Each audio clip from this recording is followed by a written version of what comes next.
warahmatullahi wabarakatuh. Selamat pagi anak-anak, apa kabar hari ini? Semoga kalian tetap semangat mengikuti pelajaran hari ini ya.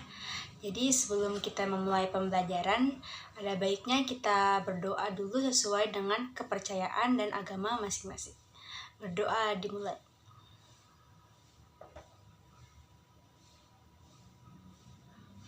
Amin. Jadi sebelum mulai pelajaran saya absen dulu ya. Jadi bagi yang saya sebut namanya silahkan untuk mengangkat tangan. Amel, Hadir, Bu. Karina, Hadir, Bu. Haikal, Hadir, Bu. Indah, Ningsi, Hadir, Bu. Jamal. Hadir, Bu.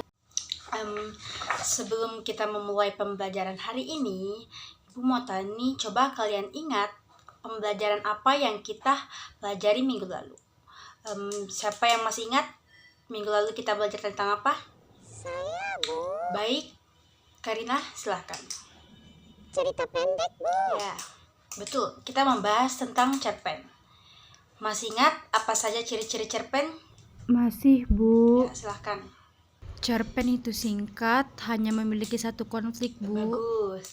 Cerpen itu singkat, hanya memiliki satu konflik dan tokohnya tidak terlalu banyak ya. Nah, hari ini kita akan membahas jenis teks cerita narasi lain, yaitu cerita rakyat. Cerita rakyat adalah cerita-cerita lama yang sudah dikenal luas oleh masyarakat dan diceritakan secara turun-temurun. Cerita-cerita ini bukan hanya seru untuk disimak, tapi juga penuh dengan pesan moral dan nilai-nilai kehidupan. Cerita ini sering kita anggap sebagai cerminan budaya dan nilai-nilai yang hidup dalam masyarakat tempat cerita itu berasal. Selanjutnya yaitu ciri-ciri cerita rakyat. Yang pertama, cerita rakyat itu berasal dari masyarakat dan berkembang secara turun-temurun. Cerita rakyat itu diceritakan dari mulut ke mulut sejak zaman dahulu. Yang kedua, mengandung nilai moral, sosial, dan budaya.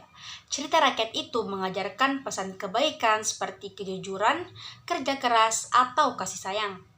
Yang ketiga, berkaitan dengan kejadian nyata atau kepercayaan masyarakat. Banyak cerita rakyat yang dipercaya sebagai asal-usul suatu tempat, benda, atau tradisi. Yang keempat itu mengandung unsur fantastis atau keajaiban. Misalnya toko yang berubah menjadi batu, manusia yang bisa terbang, atau binatang yang bisa bicara. Untuk struktur-struktur cerita rakyat itu terbagi menjadi 4. Yang pertama, orientasi. Para bagian ini memaparkan pendahuluan cerita seperti konsep waktu, tempat, tokoh, dan penokohan. Dalam orientasi ini, pengarang akan menjelaskan awal mula cerita atau permasalahan yang akan dibahas. Yang kedua itu komplikasi. Jadi komplikasi ini merupakan gambaran waktu, tokoh, dan tempat dalam struktur ini. Penulis akan menjelaskan lebih detail susunan ceritanya. Bagian ini juga menjelaskan dimulainya masalah atau konflik yang akan dihadapi oleh para tokoh. Yang ketiga itu resolusi. Jadi setelah munculnya permasalahan, pengarang akan memaparkan bagaimana jalan keluar yang akan dihadapi para tokoh. Struktur cerita rakyat ini merupakan tahap penyelesaian masalah sebelum masuk ke alur berikutnya. Yang terakhir yaitu koda. Jadi koda itu merupakan struktur paling akhir dalam cerita rakyat. Koda ini memuat pesan moral atau nasihat yang ingin disampaikan pengarang kepada pembaca. Untuk unsur-unsur intrinsik yang terdapat dalam cerita rakyat itu, yang pertama ada tema. Tema ini adalah gagasan utama atau pokok dalam cerita yang menjadi dasar dari seluruh cerita. Yang kedua ada tokoh dan watak. Tokoh ini adalah pelaku atau orang yang terlibat dalam cerita itu. Sementara watak itu menggambarkan sifat-sifat yang dimiliki tokoh-tokoh tersebut. Yang ketiga itu adalah latar. Latar adalah tempat, waktu, dan suasana yang mendukung terjadinya peristiwa dalam cerita. Yang keempat ada alur atau jalan cerita. Alur atau jalan cerita ini menceritakan peristiwa-peristiwa secara berurutan. bagaimana cerita itu dimulai, berkembang, dan berakhir. Yang kelima ada sudut pandang. Jadi sudut pandang ini adalah posisi atau cara pandang pencerita dalam menyampaikan ceritanya. Yang terakhir itu amanat. Jadi amanat ini adalah pesan moral atau pelajaran yang ingin disampaikan oleh pengarang atau pencerita kepada pembaca atau pendengarnya. Baik, itu saja tadi sedikit penyampaian materi. Baik anak-anak, jika ada yang ingin disampaikan atau yang ingin ditanyakan terkait penjelasan yang Ibu tadi jelaskan, silahkan untuk mengangkat tangannya. Silahkan, Winda. Mengapa dalam cerita rakyat sering ditemukan unsur keajaiban seperti manusia bisa terbang, padahal cerita itu dipercaya sebagai asal-usul suatu tempat atau kejadian? Pertanyaan sangat bagus. Jadi unsur keajaiban dalam cerita rakyat seperti manusia bisa terbang atau binatang yang bisa bicara itu digunakan untuk membuat cerita menjadi lebih menarik dan mudah diingat.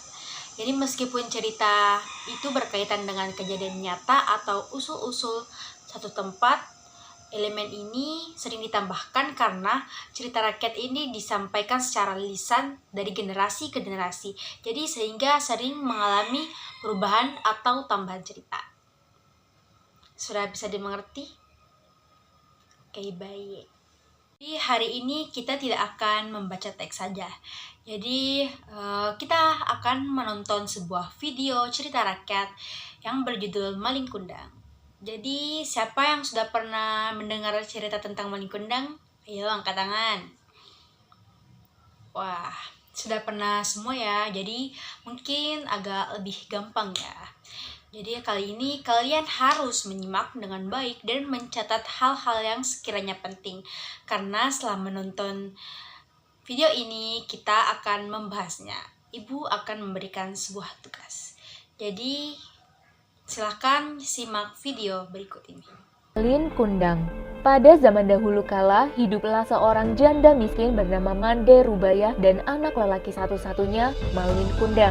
Untuk menghidupi keluarganya, Mande Rubayah bekerja membantu para nelayan memindahkan ikan-ikan hasil tangkapan ke daratan. Ketika Malin beranjak dewasa, ia berangkat merantau ke negeri seberang. Ia berjanji akan kembali ke desanya jika sudah menjadi saudagar kaya yang dapat membahagiakan ibunya.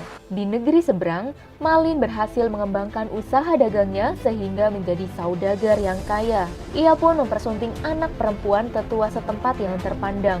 Namun, karena malu, ia tidak berani mengaku pada keluarga istrinya mengenai asal-usulnya sebagai anak yatim yang miskin. Suatu hari, Malin dan istrinya berlayar ke desa asal Malin karena urusan dagangnya. Mande Rubayah ternyata masih hidup dan mengenali Malin dari jauh. Ia pun merasa sangat gembira dan berlari menghampiri Malin. Namun, Malin bersikeras untuk tidak mengakui Mande Rubayah sebagai ibunya.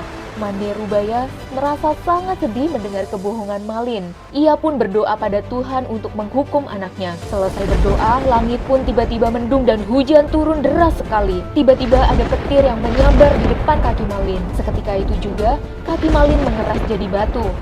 Alangkah kagetnya Malin dan orang-orang di sekitarnya. Ia segera bersujud meminta maaf pada ibunya. Namun, nasi sudah menjadi bubur. Tubuh Malin pelan-pelan berubah mengeras hingga seluruh tubuhnya menjadi patung batu. Baik anak-anak, setelah kita bersama-sama menyaksikan video cerita Malin Kundang tadi, sekarang saatnya untuk memahami dan mengolah isi cerita tersebut dengan lebih dalam. Jadi tugas kalian adalah menulis kembali isi cerita. Jadi tulis kembali isi cerita rakyat itu dengan bahasamu sendiri. Ceritakan secara berurutannya dari awal, tengah, hingga akhir tanpa jangan mengubah ceritanya. Jadi kalian bisa menulisnya langsung di buku tugas. Waktu mengerjakannya adalah 20 menit. Jika ada yang belum paham, silahkan tanyakan. Jangan malu-malu. Setelah itu ibu akan memeriksanya. Sudah 20 menit ya. Apakah semuanya sudah selesai? Wah, sudah semua ya. Sekarang saatnya kita berbagi hasil kerja keras kalian. Jadi siapa yang duluan yang mau untuk membacakan teks yang sudah ditulis? Jangan ragu ya, ini kesempatan kalian untuk menunjukkan kemampuan dan kreativitasnya. Ingat, tidak ada yang sempurna, yang penting adalah keberanian dan usaha kalian. Baik, silahkan.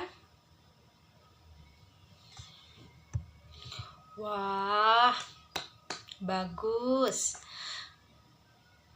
Jadi ceritamu sudah disusun dengan baik dari awal hingga akhir. Bahasa yang kamu gunakan juga itu sudah jelas dan sesuai.